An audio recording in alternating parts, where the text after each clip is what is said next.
Hey guys! Handa na ba kayo para sa susunod nating video? Alam nyo, excited na ako dahil isa ito sa mga paborito ko. At ang tinutukoy ko ay ang Chicken Molo Soup. Ito yung mga ingredients na gagamitin natin. Gagamit tayo dito ng ground chicken. Ito yung giniling na manok. Ng hipon na hiniwa ko lang ng malilit na peraso. Wonton wrapper.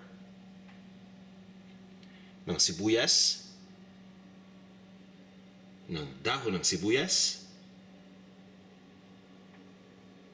Ito yung katas ng hipon o yung juice ng hipon. Tostadong bawang, anato powder, at ng Knorr chicken cube. Gagamit din tayo dito ng tubig, ng salt, ng ground black pepper, patis, pati na rin ng sesame oil. Umpisahan natin sa paggawa ng filling ng wonton. At paghahalo-haluin lang natin dito yung mga ingredients, so napakadali lang nito.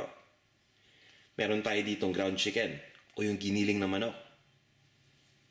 Ilalagay ko na dito yung hipon.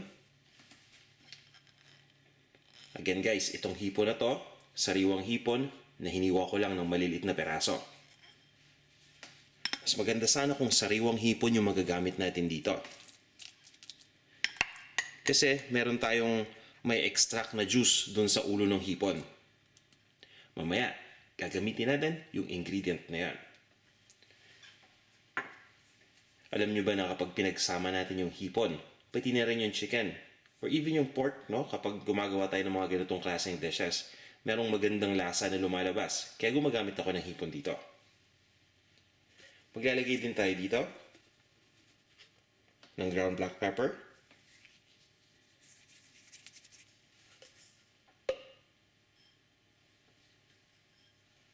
Ng sibuyas. Kalahati ng sibuyas lang ilalagay natin dito. At yung kalahati, mamaya ilalagay natin to sa sabaw. So ang ginawa natin sa sibuyas, hiniwa lang natin ito ng malilit na peraso. Actually, nandaya ako, no? Gumamit ako dito ng food processor para mabilis, tsaka para pinong-pino. Ayan. Tapos maglalagay lang ako dito ng sesame oil. Ayan, konting-konti lang. Pati na rin ng asin.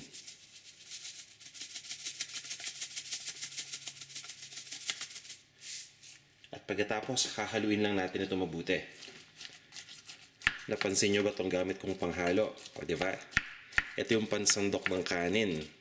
Kadalasan, libre ito kapag bumibili kayo ng rice cooker. Napansin ko lang na napakaganda palang gamitin ito kapag naghahalo tayo ng mga mixture na katulad nito. Yung may tipong kailangan ng giniling at iba-ibang mga ingredients sa pagsasama-samahin. Para sa akin, mas magandang tool ito kaysa yung silicone na spatula. Pero syempre, kanya-kanya tayo ng preference dyan. Sa akin, gusto ko lang i-share sa inyo. Baka makatulong. So, hahaluin lang natin ito mabuti. At once na mahalo na natin ito, ibabalot lang natin itong mixture dun sa ating wonton wrapper.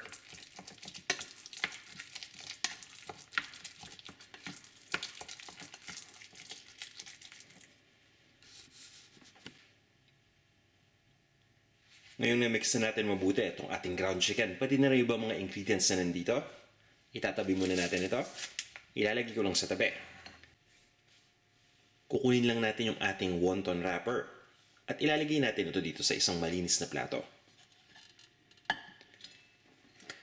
At pagkatapos ay magsuscoop lang tayo ng mixture. Gumagamit lang ako dito ng pang-scoop. Nang sa ganon, tamang-tama yung magiging amount ng ilalagay ko dito. Pero pwedeng-pwede kayong gumamit ng regular na kutsara dito.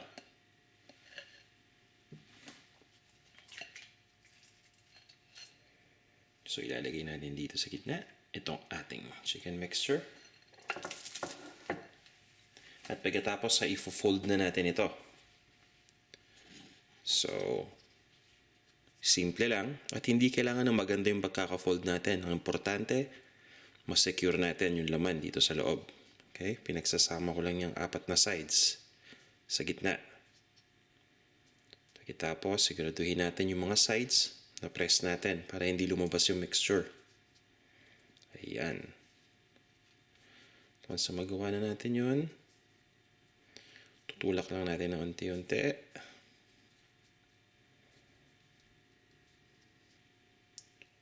Hanggang sa mabuo natin yung wonton at masil na natin. Gagawin natin tong same step na to hanggang sa maubos na lahat ng mixture na to na meron tayo.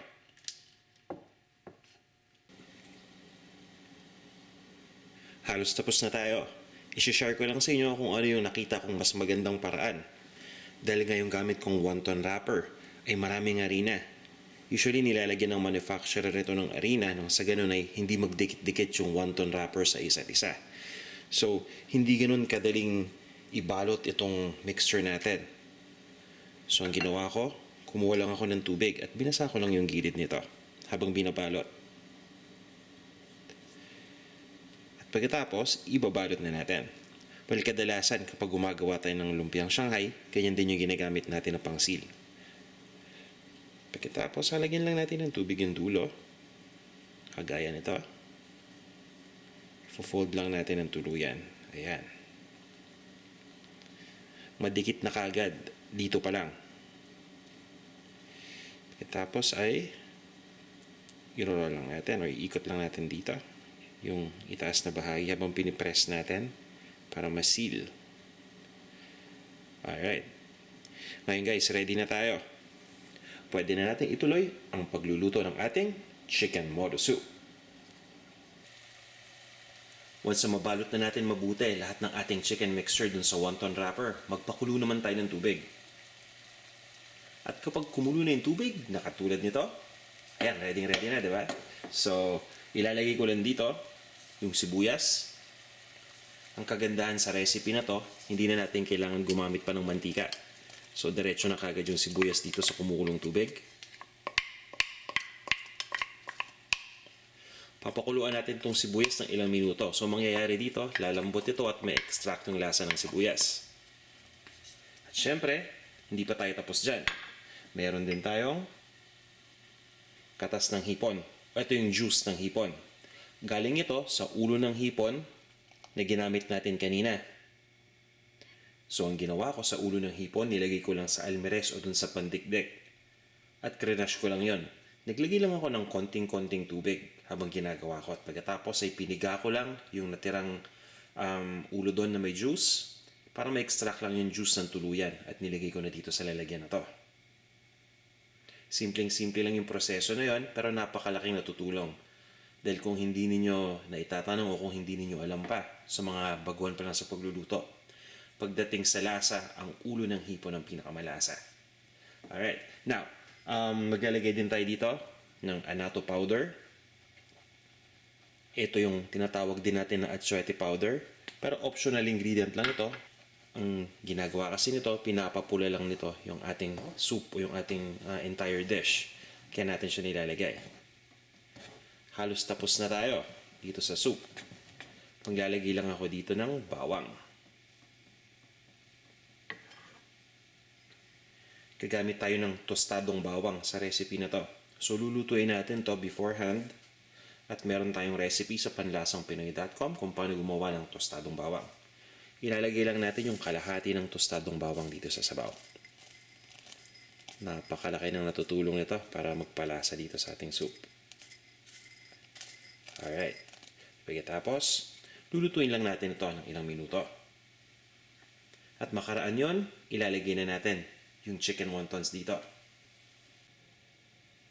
Sa puntong ito, ready na tayo para isa-isang ilagay dito yung ating chicken wonton para makumpleto natin itong ating chicken molo soup. Ilalagay ko lang isa-isa ulit. Ayan.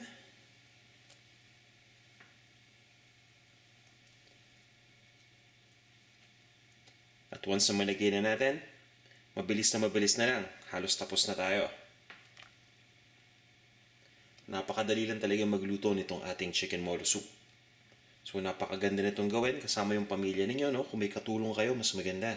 Lalo na yung mga bata habang nagbabalot tayo ng wonton o ng chicken wonton. I'm sure na interesado sila na tumulong sa atin. Mas maganda pa yon, meron tayong family bonding time. kukumpletuhin lang natin itong wonton dito. Didistribute lang natin dito sa ating lutuan. Alright. At ito na yung pinakahuli. Okay. Dahan-dahan lang ang ating paghalo dito nang sa ganon ay hindi natin mabutas yung ating mga chicken wontons. Ang gagawin natin guys, papakuluin lang natin uli itong liquid dito, yung sabaw. At pagkatapos, i-cover lang natin ito at lulutuin lang natin ng ilang minuto pa. Ayan, nag-umpisa ng kumulo.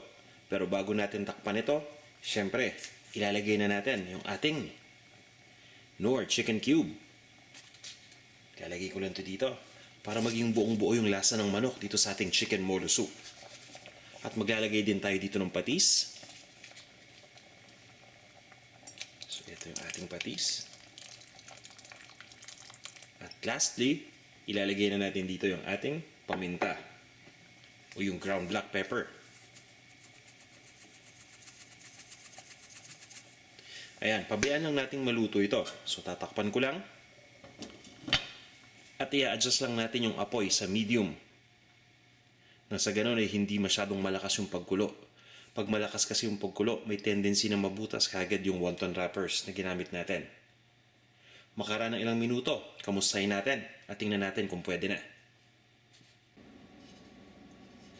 Ngayon, tingnan na natin kung luto na. Ayan. Alam nyo, ang kagandahan dito sa ginagawa natin o sa niluluto natin, meron tayong cue o meron tayong indicator kung luto na yung ating chicken wonton para dito sa ating niluluto na chicken molo soup. Kapag napansin niyo na unti-unti nang lumulutang ito, ibig sabihin, luto na ito o malapit na itong maluto. Ang gagawin natin, hahaluin na lang natin ng dahan-dahan at mag-umpisa tayo sa gilid, no? Sa labas. Para masigurado lang natin na nagsama-sama na mabuti lahat ng mga ingredients at walang dumikit dun sa ating lutuan. At pagkatapos nito guys, ililipat lang natin ito sa isang serving bowl at oras na para tikman ito. Ayan guys, ready na tayo para ilipat itong ating chicken molo soup dito sa ating bowl. Dahan-dahan lang. Ayan.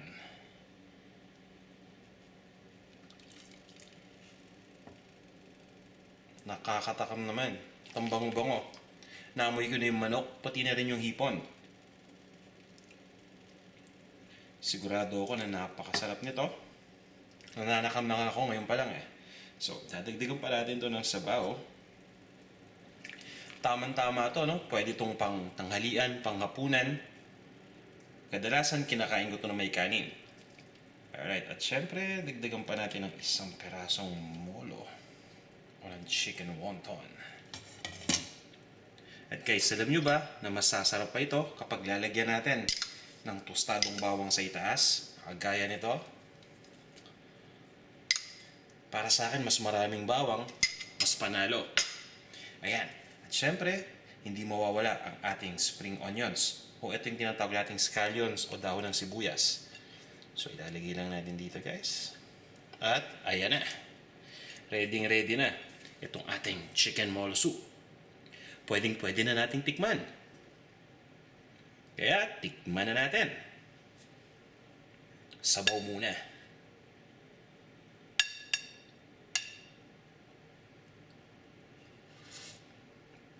Ang sarap. Napakalasa. Lasang-lasa ko yung manok, buong buo. Nalalasahan ko rin yung hipon. Kung naalala na yung sinabi ko kanina habang nagluluto tayo, kapag pinagsama natin yung... Kuha pa ko isa, sarap eh. Ayun, bago ako makalimutan, yung pinagsama nating manok tsaka hipon, nagpo-produce ito ng ibang lasa eh, yung masarap na lasa na mahirap i-describe. Ito yung sinasabi ko. Nalalasahan ko na sa sabaw. Ano pa kaya kapag tinikman ko na itong chicken molo o yung chicken wonton? So, hiwain lang natin ito. Medyo ayaw magpahiwa. Ayan. So, ito yung itsura niya sa loob. Diba? Yun, tikman na natin. Alam ko mainit pa to pero let's see. Mainit pa. seasoning. Pero, mainit pero nalalasahan ko. Ang sarap, ang ganda nung pagkakahalo-halo ng mga ingredients. At ang kagandahan doon, simpleng-simple lang yung mga ingredients na ginamit natin. Hindi yung mahirap hanapin. So I'm sure kung nasan man kayong parte ng mundo, meron kayo makukuha ng ingredient para dito sa ating chicken molo soup. At guys, bago tayo magtapos, shoutout muna sa mga kaibigan natin. Kamusta kay Marge Cacho ng Qatar, kay Mike P ng Aiken, South Carolina, at kay Girly27 ng South Dakota. Guys, sana nag-enjoy kayo sa video na to. Para dun sa inyo nang gusto ng shoutout o gusto makamusta, mag-comment lang kayo dito sa YouTube. Alright guys, eto na yung ating chicken molo soup. Sana nag-enjoy din kayo sa panonood. At sana huwag kayong magsawa manood ng ating mga videos. Hanggang sa muli,